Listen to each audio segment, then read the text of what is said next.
Welcome to Empowered by AI, the podcast for women entrepreneurs ready to harness AI to take their businesses to the next level. I'm your host, Michelle Muncie Silva, founder of Innovative AI Studios. You may have left corporate life to start this entrepreneurial journey, but you don't have to go it alone. Here, you'll find a supportive community of like-minded women and an invaluable thought partner each week, as my guests and I share actionable insights you can use right away. So let's dive in together. Okay, Blume, I think as an artist, you bring such a unique perspective on creative uses for AI, and I am very much looking forward to learning more about how you're shaping your artistic passions with AI. So, can you tell us a little bit about your journey? Yeah, I am in love with AI, first of all, which is so funny to hear from a fine artist, I think. When I started learning I was very skeptical. Even though I bought the Secret AI Society course membership, I still had this small part of me that thought, what if this is all really bad? And what if it's bad for artists? What if it's bad for our artistic futures? And the more I learned, the more I realized that it's not bad for our artistic futures. It's great for it, honestly.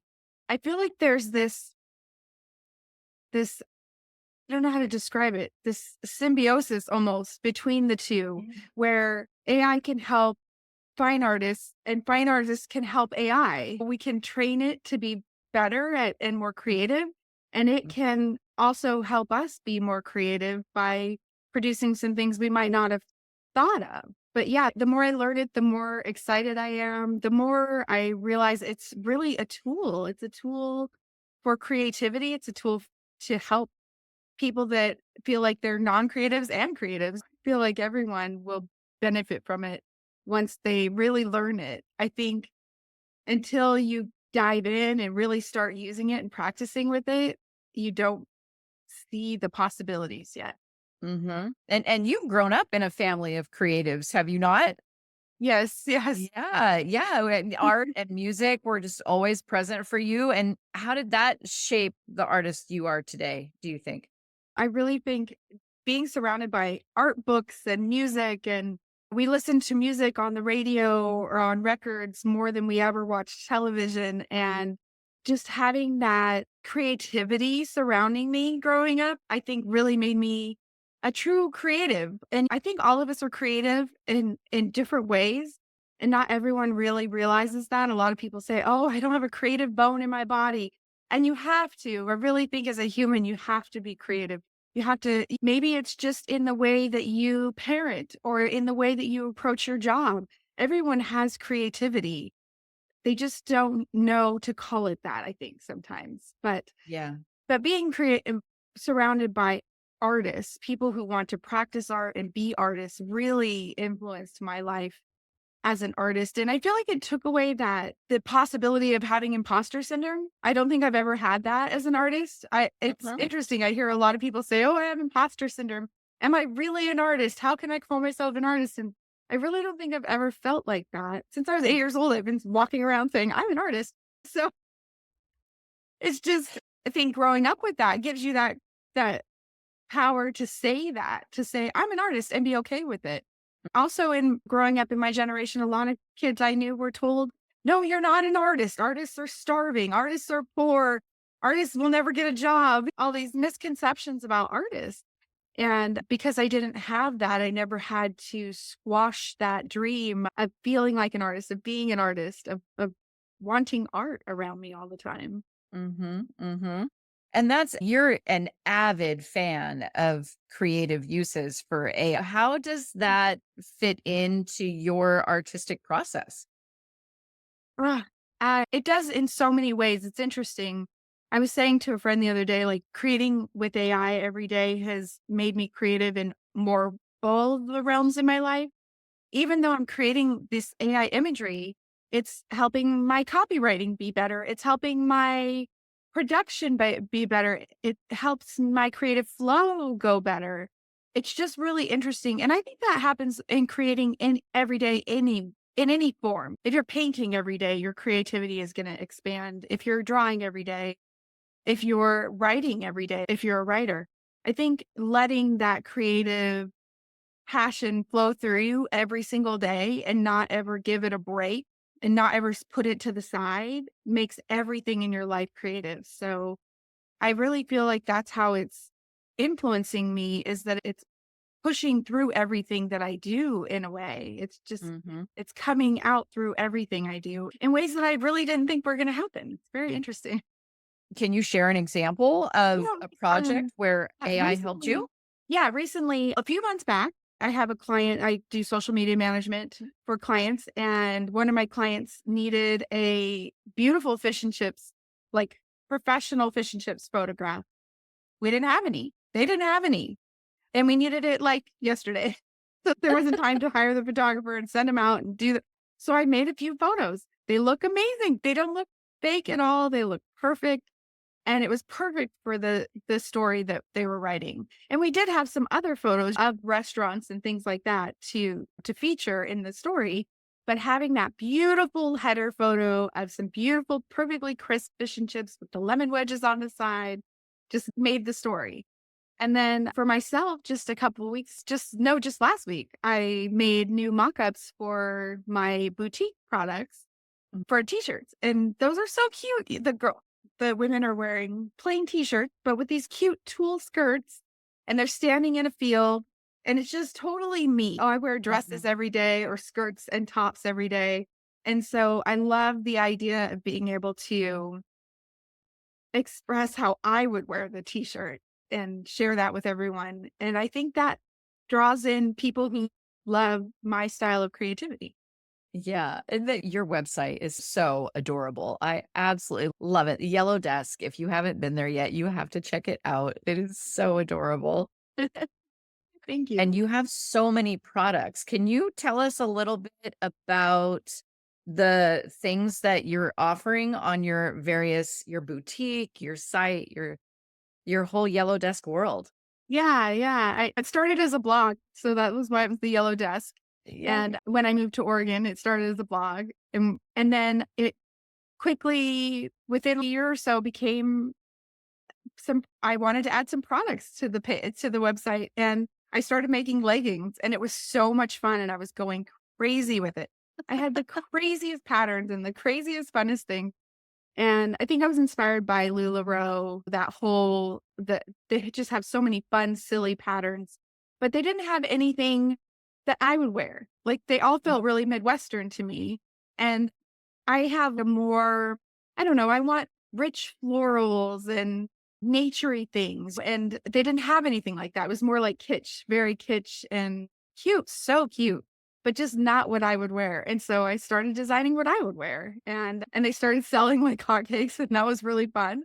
And so then I just started expanding and expanding on the products. And now I've got t-shirts and sweatshirts and dresses. And I have a million ideas for other things to add to the store over time. And it'll just keep growing. But Yes. yeah, it's super fun.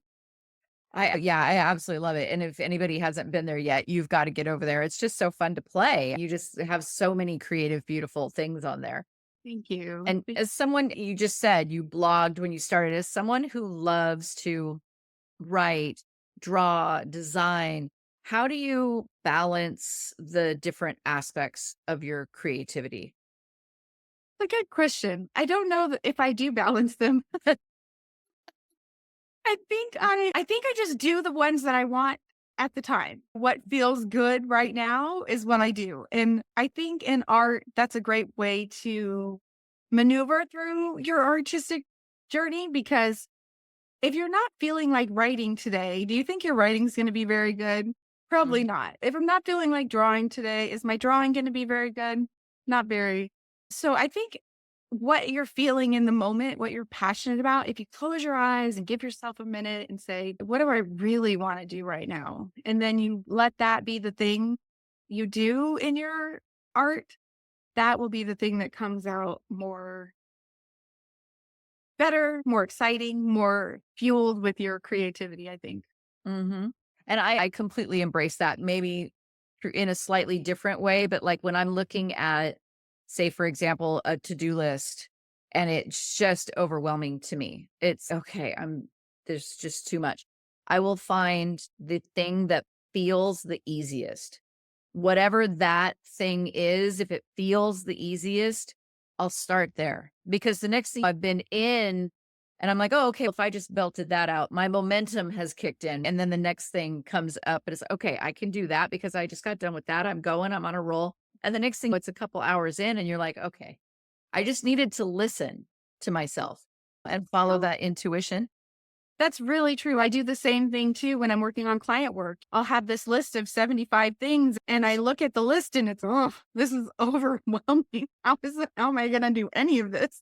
Uh-huh. And like you said, if you just pick out a few easy things, I know a lot of people say eat the frog first. You do the big thing, the hardest thing first. But to me, sometimes that's not the way to get going if you're feeling overwhelmed.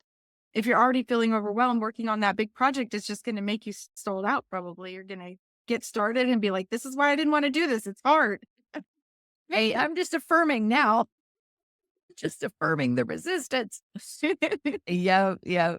And I love the fact that you bring up music and the fact that you specifically talk about records because my son recently discovered vinyl. Which I find that so fascinating. It's back. It's back. And they're paying way more for their vinyl than I ever did Oh, for yes. mine.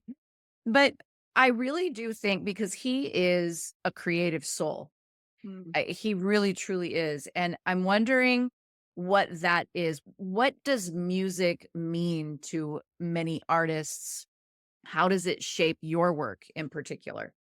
Ugh, I'm not sure of the scienciness behind it, but I Mhm. do know that when I'm playing music and I'm creating, it affects it. If I'm playing something classical and dramatic, I feel like I create these more like dramatic, overwhelming pieces, maximalist. And when I'm playing maybe some bluegrass, maybe I make something lighthearted and funny and silly. Each each type of music seems to empower me in different ways creatively. And even just when I'm having a tough day at work, I put on some rap music. Makes me feel powerful. Put on some There you go. Lizzo and I just start bopping out to Lizzo and it just makes me feel like I'm on fire all of a sudden. I love it. I love it.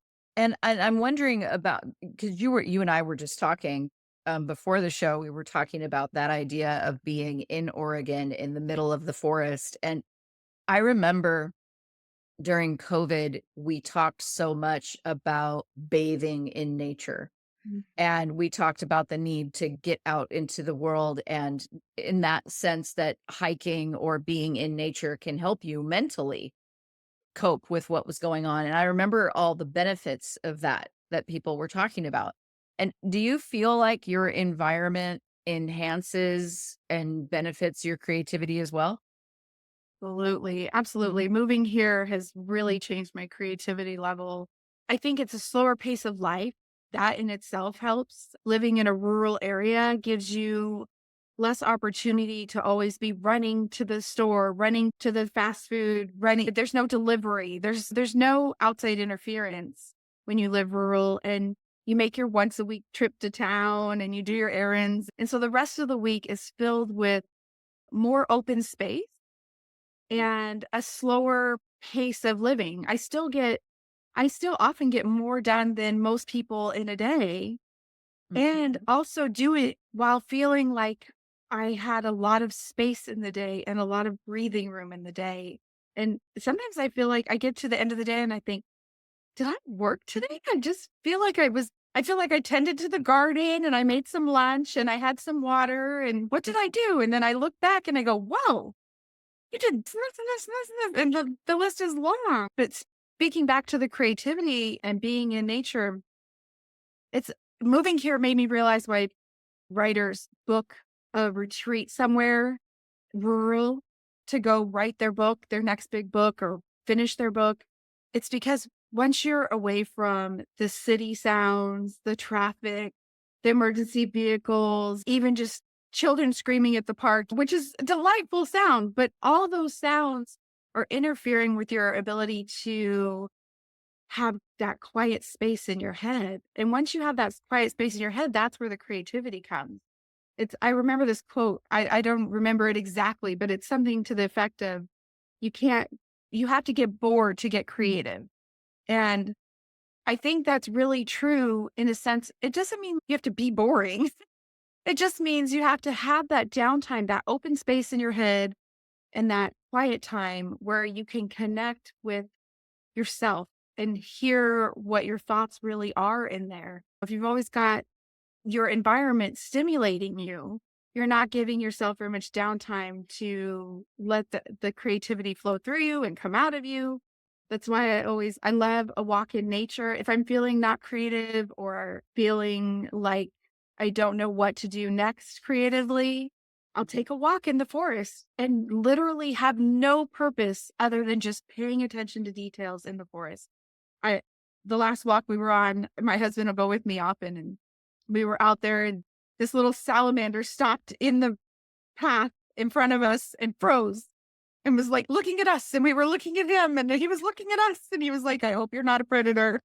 And you notice how his little eyes act and what size he is and what color, and that he's not just red. He's like red and brown, and he has these little gray speckles, and you start to notice all these little teeny tiny details. And I think when you get back from something like that, when I get home from my walk, all of those little details went into my mind and gave me new creative thoughts, things Mhm. that I don't think we can be creative without knowing details. It's like when writers, they say, write about what you know about.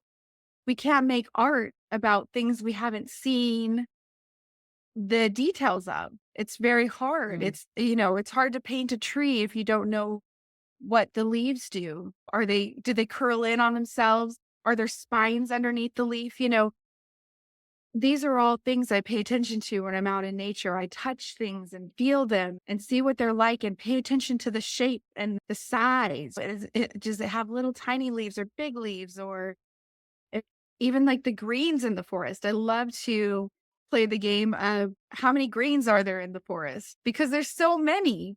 The Douglas fir is more of a yellow green pine needle, and the blue spruce is like this very light bluish green. And then the moss in springtime is electric green. It's so bright green, you can't even believe it. It's like your eyes can't even look at it. Or the lichen that's all whitish Mhm. green. All the greens are Yeah. so different. When people say it's so green in Oregon, I say, yeah, that's because there's so many greens. Uh-huh. Yeah. See, what you're calling to mind for me is being present Yeah. and just 100% embracing your space. And what I find is this is my thought. I've worked in jobs where there's extended time away from the job, but when you're in the job, it's incredibly intense, right? It's condensed into this incredibly dense, intense experience at work.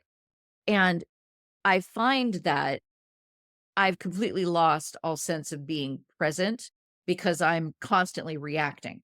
And I Mhm. think of people that are in the corporate world or in industry, they're oftentimes reacting to a thing larger than themselves. And when they get that downtime, it's almost like you have to give yourself time to heal because you have to remember who you are because you gave up a little bit of that to be the cog in the wheel, to be a part of the larger system, to be of service to that corporation or that industry. You were just zeroed in on your particular task and it was go. And I find when I come away from that, I really have to relearn how to be present and to notice the types of things that you're talking about because I've only focused in on the go. And so what you're talking about is such a gift that giving yourself that time to relearn how to be in the moment, to notice your surroundings and to let them inspire you. Yeah. My husband teases me. He says, going for a walk with you is like going for a walk with a 5-year-old. He means that in a very sweet way, but also very true way because I'm stopping and going, look at this. Look. And he's just, yes, it's a berry. Look at the leaf. be so exasperated. But for me, there's so many details. Look at how this leaf acts. Look at the spines in it. Look at how these mushrooms are. Why do these mushrooms grow teeny tons like this? And why do those other mushrooms grow big and spaced apart? It's just all these little things that that I love to think about and to notice. I also think it brings a lot of joy to do that, to pay attention to those little things. I read a book a while back. Oh, I wish I could remember the name off the top of my head. It's escaping me. Anyway, I read this book recently, and she was talking about how at the beginning of the book, she talks about how you can go for this walk every single day to get your steps in or get out in nature. You go for the walk every day and you don't pay attention to anything. You have a podcast on and you walk and you get home and you take your shower and you go to work. She's like, but if you take that walk every day and you try to notice the birds and the trees and the different things, the things that change every day. Today, there's that electric green moss, and next week there's mushrooms, and next week there's this, and you notice all the little things. Now there's some wildflowers coming up. If you keep noticing all the new little things and the changes on that walk every time, it's going to bring you so much more joy to your life than just trudging through the walk and being like, I have to get this done and get home. Yeah. And she talks about talking to this crow eventually on the walk and how it like healed her to talk to this crow every day. And she's, I have no idea it was the same crow, but she just felt like she was talking to this crow every time. And she would say hello and ask it how its day was. And she would tell it, the crow, how her day was. And it just changed her whole perspective on things. And I really do think, I think everyone can access that. Even if you're working in a corporate job or if you have a commute or whatever it is, I think you can still experience that in your day. You just have to find that little piece of time. Like maybe it's on your lunch break, you take a little walk and notice all the details. Even in the city, notice the cracks in the sidewalk. Notice what people walk down the street that day, what they're wearing. Maybe you see the same guy at the hot dog vendor. Like I used to go to LA a lot and there'd be the little hot dog vendors on the corner. Oh my gosh, they made the best food. Anyway. Yes. Street food is awesome. Yes. But you pay attention to what he wears every day. Today he's got the red pants on. Tomorrow he's got the blue apron on. What does he wear? Who is he? What's his name? Ask him, talk to him, say hi. Just noticing details about people, about your environment, about things really can bring you not only creativity, but like joy in your life. And I think you can get that even still working corporate. You might not be getting it in those hours you're at the desk working away, but you can get it each day. At the end of the day, at the beginning of the day, on your lunch break, somewhere in there, give yourself 10 minutes, 15 minutes a day and just notice everything. Even if you just sit on a bench and look at the sky, I promise it will improve your mood and your creativity and everything really. And when we're creative, don't we think of better solutions? I think we are better concept thinkers when we're being creative than if we're not creative. If we're not creative and we're in that corporate job, and someone says, I need you to do this, and that's like impossible, everyone goes, oh, how are we going to do that? But if you've been practicing that mindfulness and that creativity and letting that creativity flow through you, when that gets thrown at you, you're going to say, hey guys, I have the coolest idea. Let's do this. And everyone's going to go, whoa, how did you think of that? And it's just going to be because you were letting creativity come out of you, through you, in you, out of you. And it's not painting, it's not drawing, it's not writing, it's not dancing, it's not any of those things specifically. It's just letting all the tiny details exist and notice them. Do you think that intuition is a piece of this? Is that part of hearing yourself again, being present with yourself again? Definitely. Definitely. I think we lose our intuition when we have a lot of outside influence, when we have TV running 24/7 in the background, when we're at work and everyone's talking in the background or there's meetings going on, phones ringing. All those things are blocking our intuition, honestly, because it's that same needing space and time. When I can't decide on something, I always say I need to sleep on it. And it's true. It's not technically the sleep that's going to solve the problem. It's allowing the time and space to come up with a solution. and with an answer. Mhm. And without that, how can we find the answer? Yeah. No, that's right. That's right. So, Bloom, I'm interested. Your boutiques, your artistic work. There's so much that what role do you see AI playing for you in the future of all of this beautiful business that you have going? It's already playing a big role in, like I was saying, making the mock-ups, and I Yeah. created a AI video ad the other day for one of my Did products. It's the first one I've you? done, so that was really fun. So it's already playing a big role in that business, and I think it's definitely going to play a big role in my new business that I'm building. I'm building a membership and set of courses for artists that want to learn to make some passive income using print on demand. Ooh, tell us more. Tell us more. And we're going to use AI as our assistant to make that happen. And so I think between being able to take your art and put it on products so that you can sell more of it, when you have one painting, you can only sell one painting. But if you take that painting and you put it on some mugs and some t-shirts and whatever other product it fits, of course, you don't put it on everything, but putting it on the things that make sense for your art and for what you want to put out into the world gives you the opportunity to make extra dollars on that one piece that you made. And so each of your pieces can now sell 20 times, 30 times, 100 times. There's no limit to how many times it can sell. And with print on demand, it's all very environmentally friendly, which I love because back in 2000, I started a belly dance clothing business and I had to order stock. I had to have it silk screened, order the products, have it silk screened with my designs, take it to the events and sell it in person. Mhm. And having that stock is very unenvironmentally friendly because if nobody buys the extra smalls, what do I do with them? Fortunately, I was a good human and I would take them to the thrift store or give them away to people. But big mass companies that are mass producing, that stuff literally goes in a landfill, whatever it doesn't sell. If we're really lucky, it goes to a Ross, but then whatever doesn't sell at the Ross goes to the landfill. There's this really unfortunate side of product production. And so I love print on demand because it's printed per item that's ordered. The only thing that's going to be made is what someone actually wants and bought.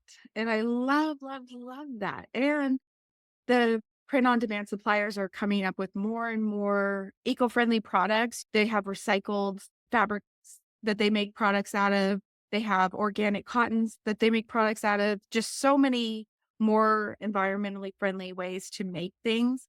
And they're making the printing process more environmentally friendly too over time. So that's really nice because at first the inks were really toxic and there were lots of different issues with that, and so over time, as we go, everything's just getting better and better.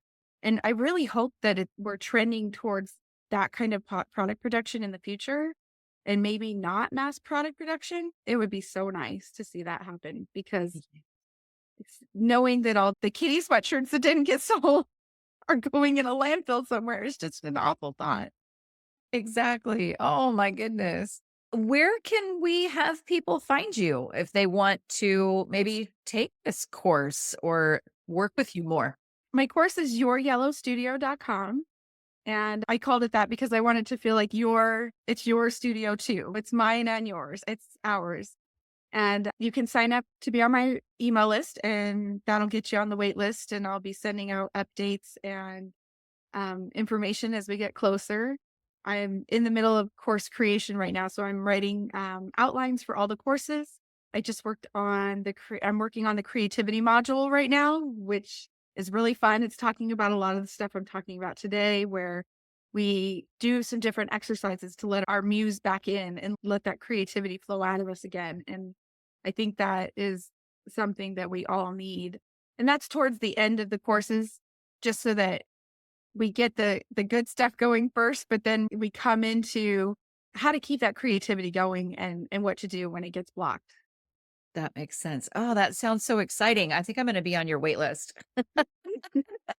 I'd love I to. love it. Oh my goodness. Thank you so much for sharing your time with us. I so appreciate it.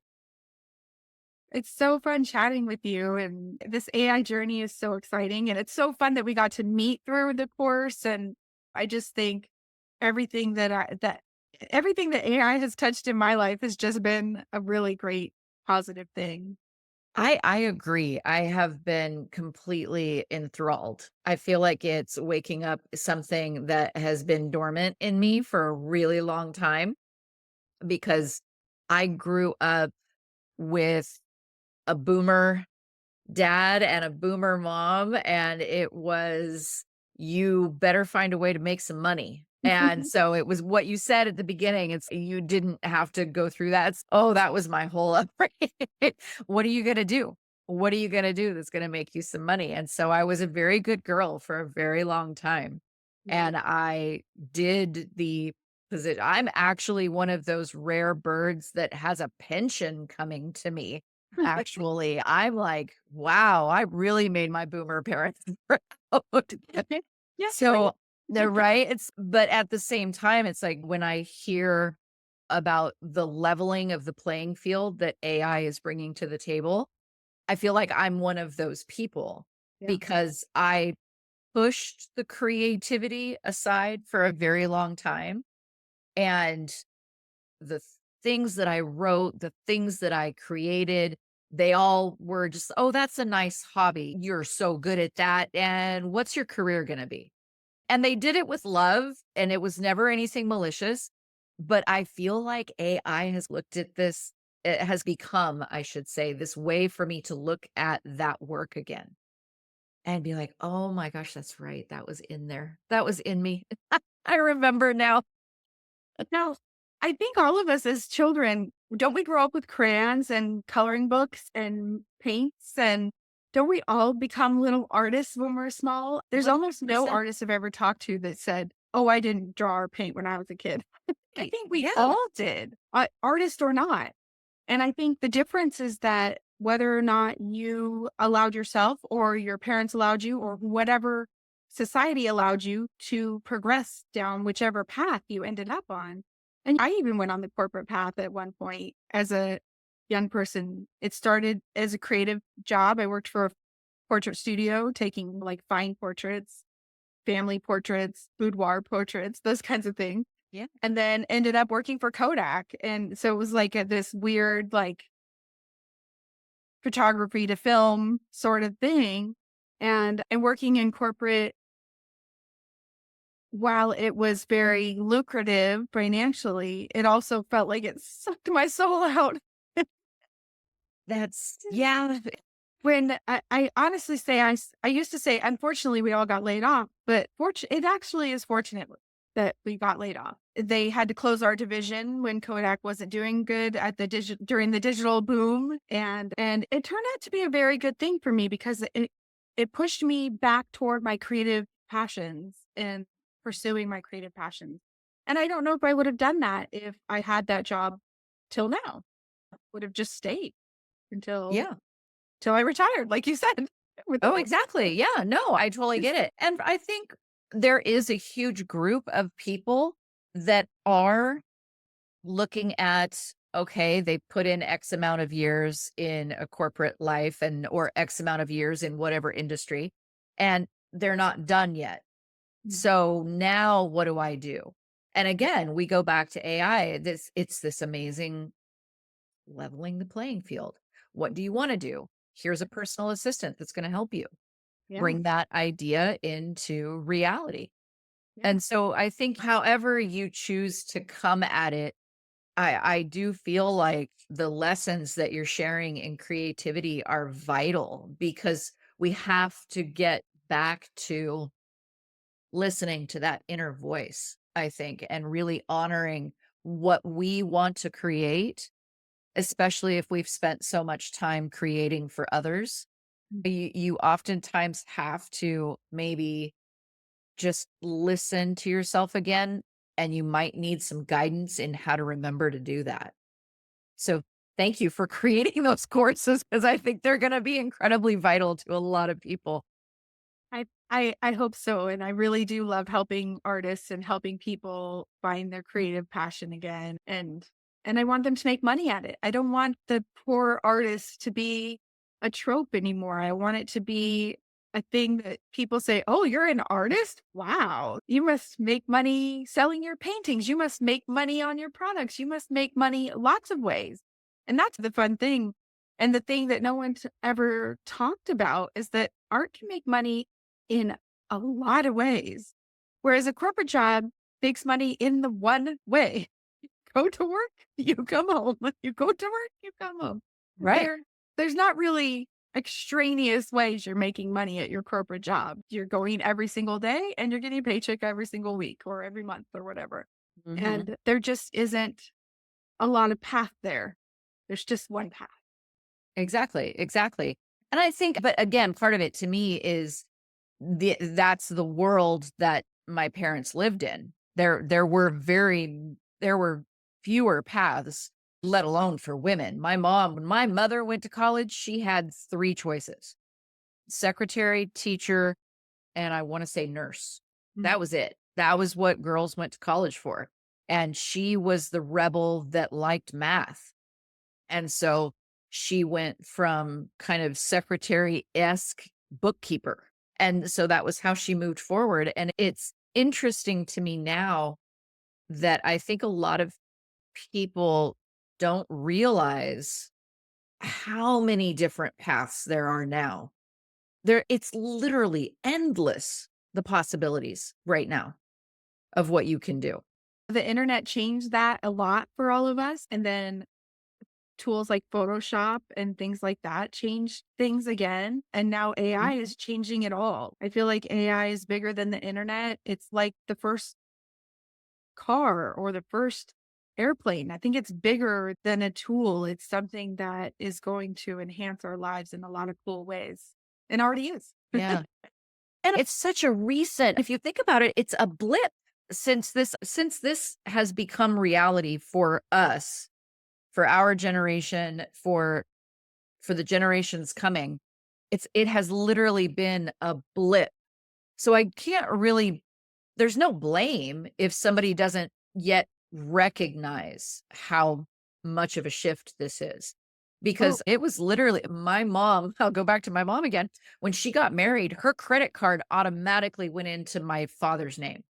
You know what I mean? Like, it's that recent that mhm. we as women did not really have that many options or were limited in ways that we now can't even fathom. Mhm. So if the people that mentored you or the people that were ahead of you and are maybe a little older than you, if they don't yet realize all the possibility that is out there, you can't blame them because No. my God, you basically lived in a completely different world and this is growing exponentially. Yes. Yes. They say like a week in AI is like a year. Yeah, it's dog years. It's now we don't even say dog years, we say AI years, right? That is so true. So I really do think that, as I was saying, the idea of getting back in touch with possibility, with your intuition, with your creativity, I think it's essential. So I so appreciate you I hugely. Thank you. agree. And having AI as a tool, that's another way that you could pay attention to the details each day. Even at home, inside the house, you can be on Midjourney creating. And if you did that just 10 minutes a day, imagine how much creativity that would open in your mind. Yeah. And anyone can type little girl in a pink dress, but getting creative with that and saying little girl in a pink dress riding a dragon over a rainbow. Like the more and more creative you get with it, now you're making art. Now you're getting creative. Now you're thinking possibilities that weren't there before. Yeah. I literally have the Midjourney magazine like right here. It's Excellent. it's sitting on my desk, and I literally just grabbed an image out of it the other day and just ran with it. It just inspired me. And I think that's so important for us to do. Yeah, I agree. Ugh, thank you so much for hanging out with me. I appreciate it. Yeah, I had so much fun. Such a great time, Michelle. Thank you for inviting me and having me on your podcast. And it's super exciting talking about AI. I could talk about it for hours. I'm down with that. Thank you for tuning in to Empowered by AI. If today's episode sparked ideas, don't wait. Follow the link in the show notes to visit innovativeaistudio.com and download your free resource created to help you put today's insights into practice. Be sure to subscribe so you don't miss out on future episodes packed with more tips, tools, and inspiring stories. Until next time, stay empowered and keep innovating.